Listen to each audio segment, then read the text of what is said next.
you think businesses fail? What do you think the most common elements are of business failure? Anybody? They didn't fail to prepare.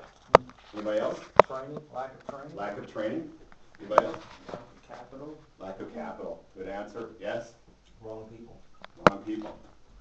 All those are probably the answers to that question that the SBA has given for business failure. First, big ones that I see: lack of leadership, no planning or preparation. So when I look at business, what do the officiating and business have in common? What do they have in common? Well, people go, it's a game. It's not it. Well, here's the preparation that we went through as officials every year. We had 3 tests every year. We had an open book test, rule book. We had a closed book test. We had a skating test. Then we had a seminar every year. And every year the seminar kind of went over what we were going to be doing that year, points of emphasis, rules, and things like that. We also talked about believability, because we had to be believable to make our calls. We had to sell that call. And so believability had to be how you looked, how you dressed, how you skated, if you were fidgeting with your equipment all the time, things like that. So, and also then we'd go through things on pregame, like a pregame stretch, a pregame brief, we'd brief between periods, and we'd have an end of game debrief. And then after the game, we have a little celebration. So that was sort of our process. So the underlying principle that I'm talking about is that everything in our game was ruled by systems or rules. Everything. Well, let me go back. Not everything. Because if it wasn't ruled by that, then if it wasn't governed by the rules, you would rule it by the common sense and the sense of fair play.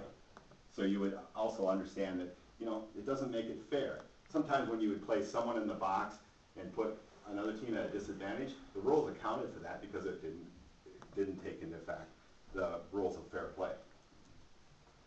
So you had to also sell your calls, much like John was talking about earlier, that you have to sell what you're selling. You have to sell the concept of secret service. We had to sell our calls. Our calls were, when I said, I blew the whistle, I paused for the attention, waiting, all eyes on me, and then you make your signal. And your signal's in the zone, where the TV zone, where they can catch you on TV. You sell your calls.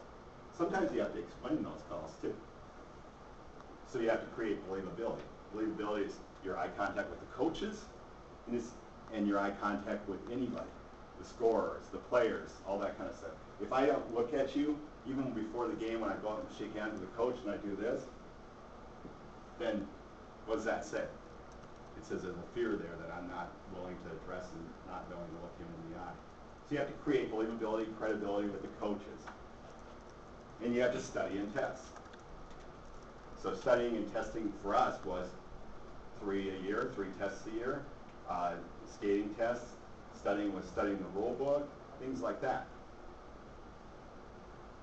Training, we also would train. We would train on making calls, we'd practice making calls. We would also train on skating skills, skating strength, positioning, things like that. And we also with a spirit of Kaizen. Does anybody know what that word means? Kaizen is the Japanese word for constant improvement. And so we were always kind of critical of ourselves, almost hypercritical at times, and hyper honest. So we would also talk about our errors. So what did we do wrong? What did we do right was another issue. We try to catch each other doing things right and encourage each other too. And so we talk about our errors. What were you thinking when you made that call? Things like that. Like I said, we catch each other doing things right, and you also have to make the call. Probably the biggest challenge in business today is that people aren't willing to make the call. They're not willing to just pony up and say, this is the right thing to do. And that's a big underlying principle of officiating in business, is that you have to do the right thing, regardless of ego, regardless of if I look stupid, because there's 3 or 4 of us on the ice.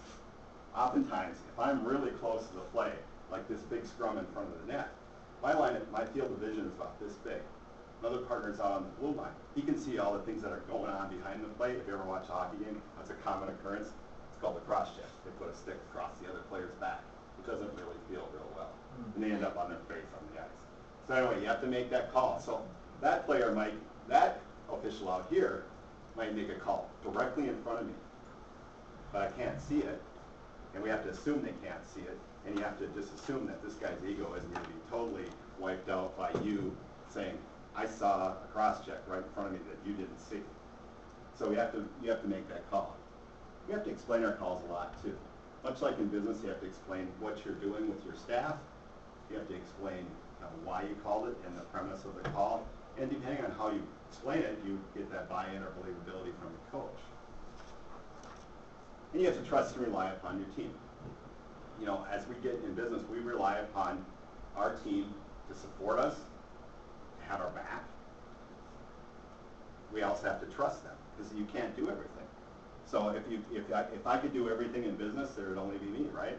And so that we have to trust and rely upon our team to carry us sometimes, totally carry us sometimes, because some days you have just a terrible day and you make really bad calls. And we also, sometimes they carry us totally, and sometimes they just support us, help us out, and clean up after us and things like that too. But we also support and encourage each other, where we're constantly encouraging, like there's a good call on the ice. You know, we don't make a, like we don't like, you know, or anything like that in front of anyone, but we, because that might be a little misconstrued. But we support and encourage people on the ice. That was a good call, good catch, you know, that kind of thing. And regardless of the right, you have to make the right call, like I said earlier, regardless of your team's ego, the pride, and all that kind of stuff. And ultimately, it all depends on the integrity of the game. We're a game manager, and we're going to hold the integrity of the game. What does that mean, and how does it interpret into your world? The integrity of your business is dependent a lot about doing the right thing. A lot of people have issues with that, doing the right thing. If everything could be drawn back to that one simple phrase, life would be a whole lot better, wouldn't it, if we all did the right thing. And that's where in the fishing business, we were always constantly going back to it. We have to do the right thing, make the right call, do the right thing, hold the integrity of the game. So the same thing is hold the integrity of our business and go on from that. The other thing that we did fairly religiously was we would debrief and we debrief. We knew the history of the teams coming into each other. We knew what was going on. So we know, in business, we know our competitors. We know what's the climate out there. We talk about those things, we make plans for those things. What happens if this happens? We talk about this. And then as we go along, instead of just letting it happen, we debrief on it also. After it's happened, debrief between periods as the game's going on. We're debriefing about what is going on and are we doing the right things and all those kind of intricacies of the game. So in business, oftentimes they'll set out a strategic plan and never look at it again. It goes in a drawer somewhere really nice. Or they run their P&Ls, they go glance over it, throw it in the drawer. You never debrief the strategic plan. You never go back and revisit it, things like that. We would always go back and revisit the points of emphasis for the year. Remember, this is what we're looking for this year to control. And we also then afterwards, we would celebrate our accomplishments. Because if we did a high school pair, we would end up at the rink at 4:30, and we would not leave the rink until about 10. So our common ritual was beers and food after it. We talk about how great we were, right? And so we'd celebrate the game after it was over, celebrate that we made it out there alive and no one had any broken bones or anything like that, and celebrate that, you know, we did our job, we held the integrity of the game. But I think that if we can kind of frame this in our situation, that these principles I've talked about, as we go all the way back through our preparedness, our brief, our debrief, our training, our testing, our knowledge that we had to hold, all those to me hold a very significant sense of relevance in business. And you know, kind of when I started this talk, you probably thought, how the heck does this tie into business? This doesn't work. But the preparation and the going through it, because business is a game. Every day the game changes. Every day we have different competitors, you have different players, and all those kind of things. And so, you know, I think the universal principles of what I'm explaining here hold true in your business too. And I think if we plan more and accomplished and debriefed and celebrated those accomplishments, I think we'd have more success in our business. think about the potential and the possibility of you changing your concept of your preparation in leadership and your involvement of your team in your leadership. And even when it goes into the involvement of your team in your customer experience. And so, think about what you could do. What could you do with one of those things I told you? What could you do with the preparation, the testing, and the practicing? What would that make sense to you? What area of your business would that make sense in? Where could you use that in a dental practice? Where could you use it in a nonprofit charity? Where could you use it in an IT business? Things like that. So, all of us have had that special person that encouraged us and really built us up. Everyone's had that person in their life, would you say? Mm-hmm. For some of us, it was our parents. So for some of us, it was a friend, a boss, a coworker, and often, Jane, Kelly, a teacher. Mm-hmm. My teacher was Mr. Burton. I remember him clearly. He built me up. He was there and believed in me when no one else did. It was awesome. It was awesome. Well, Stephen Morris was a special needs kid in Mrs. Bernaducci's class. Mrs. Bernaducci was a great teacher. She was warm, she was caring, she was encouraging. She also noticed that Stephen had an extra special gift. See, Stephen was a scrawny, shy, blind kid.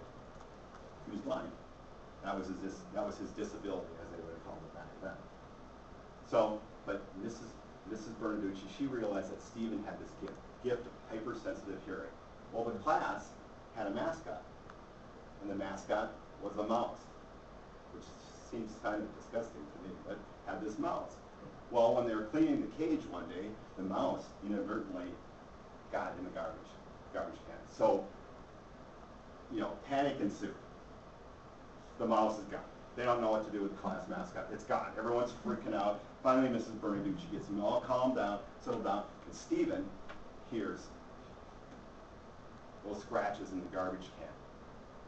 And so he says, tells Mrs. Bernaducci, it's in the garbage can. She goes in there, she retrieves the mouse. Celebration. Joy in the classroom. So once the joy settles down, everyone's thanking Stephen and all that kind of stuff, Mrs. Bernaducci says to him, Stephen, you truly are a wonder. So about a year later, little Stevie Wonder started taking piano lessons. And Stevie Wonder has changed the face of music as we know it, worldwide. Worldwide. My question for you is, did you have Mrs. Bernaducci? Are you Mrs. Bernaducci to somebody else? So when you leave here today, what I'm asking you to do is take time to encourage someone, because you never know what a wonder they may become. Thanks. You want to kill your recording? How do I kill this recording? Just have to wait.